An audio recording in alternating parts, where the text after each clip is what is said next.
news topic number 1 here. So I don't know if you've heard, but YouTube has changed up its ad policy program thing. I have heard that. YouTubers like to tell you about that. Yeah, they do. So for better or for basically, worse, I don't know.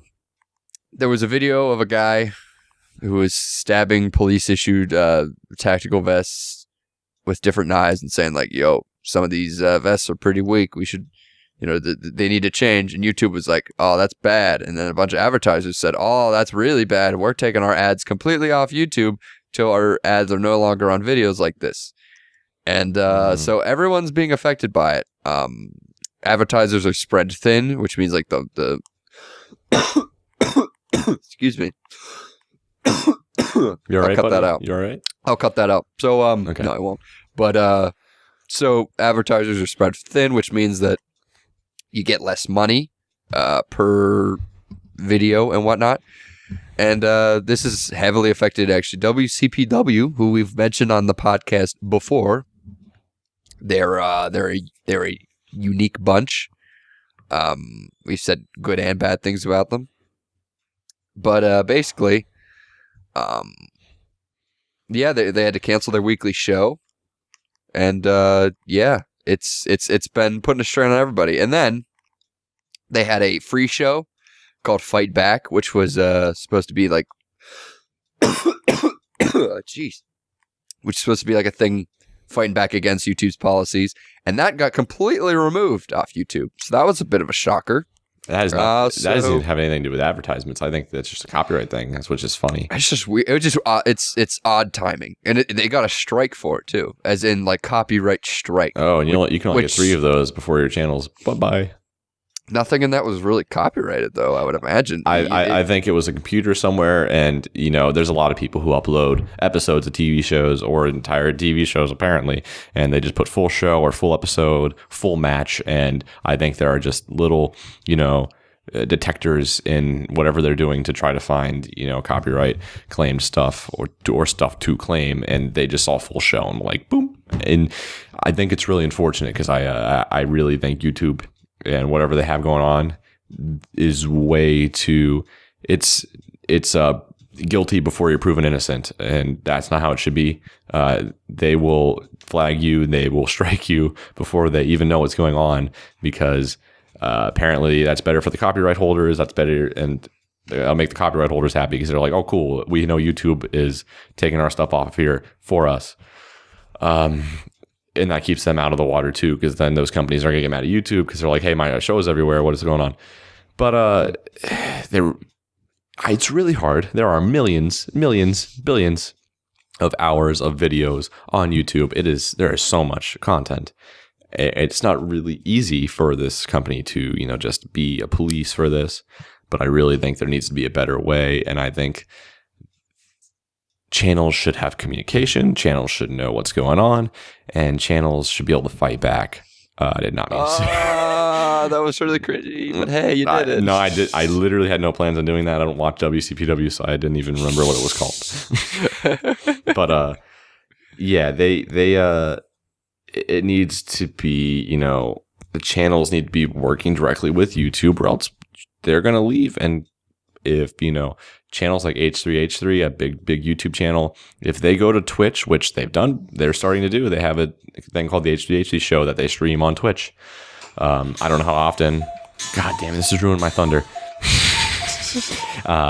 If they're going to leave channels like YouTube, YouTube's losing out, because there are that many people and that many subscribers, millions of people not going on the channel as consistently.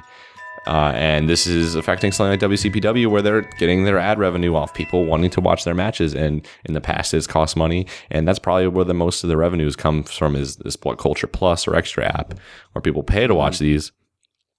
But out of the kindness of their heart for this one, they made it free, and YouTube said no. So website kind of sucks. As a user, you wouldn't really be able to tell this stuff, because for the most part, content's still there. And, you and I wouldn't call us YouTubers. I mean, we use YouTube, but we're not really we don't do money. We don't do this for money. So this isn't really something that's on our radar at all. As a user, it's really hard to see this stuff going on. So yeah, to see that this happened is not surprising because it's been so bad lately. Mm-hmm. I do think it's unfortunate though. Like, WCPW, it's kind of like I'm not really a big fan of it personally. It doesn't mean other people can't be, and it's definitely unfortunate that it happened because I do think it's unfair. Yeah, they'll have to for the future not have the show on YouTube, like have the live show, like you go there live, and that's how WCPW exists. Or people on What Culture Extra can watch their pay-per-views, and the pay-per-views are the big things people are watching. Yeah, I do think though that they wanted to do their live show because YouTube's where they got their start, and yeah, I mean I think that's that's probably why they're really like the platform and having their free weekly show, but it's not happening anymore. So one thing, and I can't act like I know everything. I don't. But after all this ad stuff happened and all these advertisers are backing out, I'm saying this like right hand to the sky. I felt like I was getting more ads consistently. And I have people who said the same thing, like Tom. Like, I actually felt like I was seeing ads just as much or more, which was interesting. So I don't really know what's going on. I really think people who are putting this content, like, and consistently making content that people are watching, need to get paid. And obviously, advertisers are the best way. But that means in the future, maybe Patreon will have to be the best way, or merchandise will have to be the best way, or going to a different website will have to be the best way. I know certain YouTube channels have gone to like Amazon. Classic Game Room used to have a very big presence on YouTube.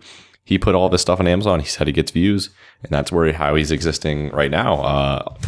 There's a lot of different ways, and it's ebbs and flows. I think YouTube will get back on track because it is the number one video service on the internet. It's not even close, and I really don't see a third party coming to take YouTube's cake anytime soon, unless it's Twitch. But Twitch is not a video service; it's a streaming service. So we'll just have to see how things go.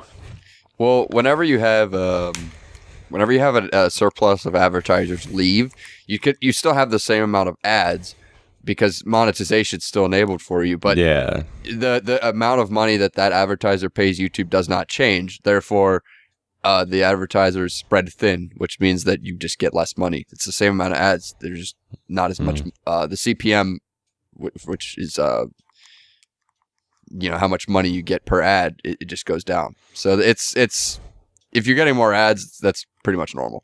Yeah. See, I'm not a genius on that, so I was just like, I'm still in my head as a user, because I'm not looking up and reading all this stuff other than what I just told you. I just see, hey, I'm just as consistently watching ads for this person as I did before. So it's like, in your head, you think maybe things aren't changing. Yeah, but some advertisers pay more than others. So yeah, that's also true. Yeah. So what are you gonna do? But YouTube is the only thing I have to say about this is to maybe be negative for is YouTube has never claimed to be employment, so it's hard to say. It's really hard to say because YouTube is a company for itself first. So if this is best for them and best for the advertisers, that's going to have to happen, because it's not like when you and I, like if we got big on this, which we won't, maybe we will one day, but it's not like we, applied and like signed contracts and all this stuff to have a guaranteed amount of money. It's a very, unpredictable way of employment, and YouTubers know that. So whenever stuff like that happens, it's one of those things where you got to look at it and kind of go, you got to expect this stuff sometimes, because sadly the YouTubers don't control YouTube. It's one of those grassroots things where if things are going to change, they'll really have to pull like an Ethan Klein and like really fight back at it. And I yet again didn't do that on purpose, but it's obviously a very unreliable way of paying the bills. People like James Rolfe at Cinemassacre have said that you don't get health insurance, obviously. And whenever stuff like this happens, it's really a big hit. So having your own website, having your own service, having a Patreon, having merchandise, having a different way of making money, selling a book. I know all that stuff sounds minuscule, but that whenever you're a YouTuber, it's like kind of the one of the things you have to go to. So we'll see how that goes, because What Culture, I know they have a magazine. I know What Culture has merchandise. I know they have What Culture Extra. So to be a YouTuber, these are things that's going to happen. Yep. So we'll just see where that goes from there.